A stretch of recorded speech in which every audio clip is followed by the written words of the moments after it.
साथियों, आज हम आपको शादी के 7 फेरे, जी हाँ, पूरे वचनों के साथ और पंडित जी द्वारा कहे गए को पूरा सुना रहे हैं। सुनिए ध्यान से। उसके बाद जो है शंकर और पार्वती ने जब वचन पूर्ण कर लिए 7 वचन फेरों की तरह, तब जो है माँ पार्वती को शंकर जी ने कहा अपने वामंग में स्थान दिया। इसी प्रकार आप लोगों का यहाँ विवाह हो रहा है, वचन हो रहे हैं। कन्या कहती है कि हे स्वामी, मैंने अनेक कार्य पूर्ण किए, देवी देवताओं का पूजन किया, इसीलिए आप मुझे जो है पति रूप में। पति क्या होता है? स्त्री के लिए पति से बड़ा कोई देवता नहीं होता, कोई बड़ा नहीं होता, पति ही परमेश्वर है। इस चीज़ को ध्यान में भी रखना है। जिस स्त्री ने माँ बापों की सेवा कर ली, पुत्र ने, और जिस स्त्री ने पति की सेवा कर ली, उसको किसी भगवान के यहाँ जाने की आवश्यकता नहीं है। पति ही परमेश्वर है। पति को अगर आप निरंतर परमेश्वर माने, आपका भी नंबर आएगा। और भरजी का पल्ला थोड़ा ऊंचा है, फिर आपका भी आएगा, टेंशन मत लो। तो कहा जाता है कि मैं भगवान का पूजन करके मैंने आपको पति रूप में प्राप्त किया है। आप मेरे पूजनीय हैं। मैं सदा आपकी सेवा करूंगी, खाली सेवा नहीं करूंगी, सदा आपकी सेवा करूंगी। उसमें भी कुछ क्या है? कुछ स्वार्थ है। क्या कहती है? कहती है कि सेवा तभी करूंगी कि आपको भी मेरा ध्यान रखना होगा। आप क्या ध्यान रखेगी वो बाद में बताएगी। वो सर्वस्या आपको भी मेरा ध्यान रखना है, इसीलिए मैं जो है आपसे वचन लेती हूँ। अगर इस वचन को आप मानते हैं तो मैं आपके वामंग आने के लिए तैयार हूँ। आपको कहना है वचन मैं स्वीकार करता हूँ। इस वचन को मैं स्वीकार करता हूँ। पहला वचन आपने स्वीकार कर लिया। अब दूसरा फिर कन्या कहती है हे स्वामी, मैंने अनेक कार्य पूर्ण कर लिए, अपनी पढ़ाई भी कर ली, माता पिता के यहाँ माता पिता की सेवा भी कर ली, अपनी सेवा भी करा ली, सब कुछ कर लिया। और आज माता पिता ने मेरा कन्यादान कर दिया है। मेरे भाई ने, मेरे माता पिता ने, चाचा ताऊ ने, सब ने मुझे कन्यादान का मतलब क्या है कि अपने कुल को त्याग करके मैं आपके कुल में आ रही हूँ, आपके वंश को बढ़ाने के लिए। स्त्री विवाह काहे के लिए होता है? वंश बढ़ाने के लिए। कुल उन्नत्यम कुल भागेना कृत चादम थे। देखिए, लक्ष्मी स्त्री भी 2 रूप में आती है।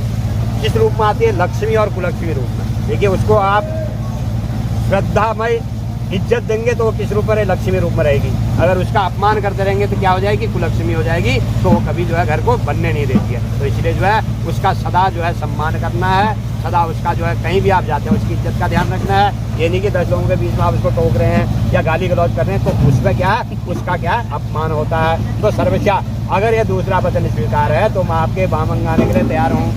यह दूसरा वचन मुझे स्वीकार है। अब तीसरा वचन फिर कन्या लेती है। कहती है हे स्वामी, देखिए, मुझे आज मैंने जो भी जेवर पहन रखे हैं, जो भी कपड़े पहन रखे हैं, जेवर पहन रखा है, मेरे माँ बाप ने मुझे जो भी दान में दे रखा है, कन्यादान में, देखिए बूंद बूंद से घड़ा भरता है। बूंद बूंद से क्या होता है? घड़ा भरता है। कभी कोई त्यौहार होता है, कड़वा चौथ होता है, नवरात्रि होती है, कोई ऐसा पर्व होता है, कहीं कोई शादी विवाह होता है, कोई फंक्शन होता है, तो उसमें क्या है? जो भी मेरे माँ बाप ने दे रखा है मुझे, ये तो दे ही रखा, जो आपने मंडप में दे रखा वो भी दे ही रखा है। अब इसमें आपको कमी नहीं करनी, और भी थोड़ा थोड़ा करके बढ़ाना है। बूंद बूंद से घड़ा भरना है। अगर यह तीसरा वचन स्वीकार है तो मैं आपके वामंग आने के लिए तैयार हूँ। यह तीसरा वचन मुझे स्वीकार है। अब चौथा वचन फिर कन्या का है। कहती है, सुनिए, कन्या कह रही है, माँ पार्वती कह रही है शंकर जी से, कहती है हे नाथ, मैं आपके घर में आ गई हूँ। आपके माता पिता मेरे पिता हैं, मेरे माता पिता हैं, भाई बहन आपके जो हैं वो मेरे भाई बहन हैं। सदा मैं अपने से बड़ों की सेवा करूँगी, आज्ञा का पालन करूँगी, सर्वस्यातम थे। और जब कहीं पर कोई भी आपके परिवार वाला या कोई बाहर का व्यक्ति मुझे टोकता है या मुझे डांटता है, उस समय अगर गलती मेरी भी है तब भी आपको जो है मेरा ही पक्ष लेना होगा। बाद में जाकर के उसको आप निपटा लीजिए। उस समय परिवार समाज में आपने जो है मुझे डिस्कास्ट नहीं करना है, उस समय आप मेरा पक्ष लेना है। अगर यह चौथा वचन स्वीकार है तो मैं आपके वामंग आने के लिए तैयार हूँ। यह चौथा वचन मुझे स्वीकार है। यह चौथा वचन मुझे स्वीकार है। एक वचन और है, क्या वचन? आप देखिए, स्त्री कह रही है, पार्वती कह रही है भोले बाबा से, कहती है हे स्वामी, जब आप कहीं तीर्थ स्थल में जाते हैं, कहीं गुरुद्वारा में जाते हैं, मंदिरों में जाते हैं, मस्जिदों में जाते हैं, कहीं भी जो भी आप जिसको मानते हैं, देखिए अर्धांगिनी का मतलब क्या? कोई भी आप शुभ कार्य कर रहे हैं, अच्छी जगह में जा रहे हैं, तो अर्धांगिनी का क्या मतलब कि आप उसको साथ ले जाएंगे, तभी वो कार्य पूर्ण होता है। कहीं भी आप पूजा कर रहे हैं, हवन कर रहे हैं, कोई भी कार्य कर रहे हैं, तो उसमें जो है अर्धांगिनी जब तक नहीं होगी। देखिए, राम जी ने सीता को त्याग दिया था।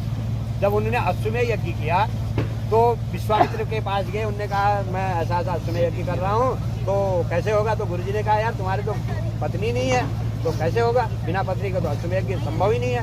तो फिर राम जी ने गुरुजी से पूछा विश्वामित्र से कि मैं किस प्रकार इसको जो है यज्ञ को पूर्ण कर सकता हूँ। तो तब जो है राम जी से कहा था गुरुजी ने कि आप अपने वाम अंग में जो है स्वर्ण की सीता बनाएंगे, सोने की मूर्ति बनाएंगे सीता की, उसके साथ बैठ करके आप यज्ञ करेंगे, तभी यज्ञ आपका सफल होगा। तो इसीलिए यहाँ पर कन्या कह रही है, पार्वती कह रही है, कोई भी आप शुभ कार्य करते हैं, कहीं शुभ स्थान में जाते हैं, कहीं ब्याह संस्कारों में जाते हैं, तो उसमें आप मुझे भी अपने साथ ले जाएंगे और मुझे जो है पूर्ण सम्मान देंगे, आसन देंगे।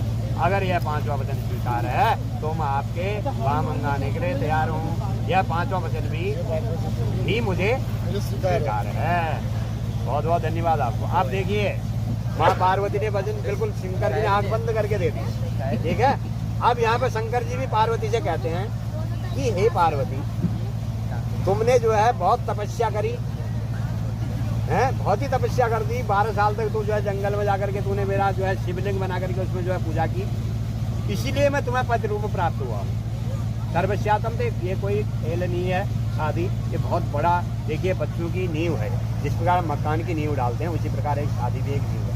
इस रिश्ते को कभी कमजोर नहीं होने देना है। सर्वस्यातम थे, देखिए जहाँ दो बर्तन होते हैं वो टकराते हैं आपस में, घर में अनबन भी हो जाती है। इसका मतलब ये नहीं कि लड़ाई झगड़े में उतर जाओ, कोर्ट कचहरी चले जाओ, तो उसको जो है एक जना नरम रहेगा, गर्म रहेगा तो चल जाएगी, और दोनों गर्म हो जाएंगे तो नहीं चल पाएगी। तो यहाँ पे शंकर जी कहते हैं कि हे पार्वती, आपने तो अपने 5 वचन ले लिया, मैं ज़्यादा नहीं 2 ही वचन लूँगा आपसे।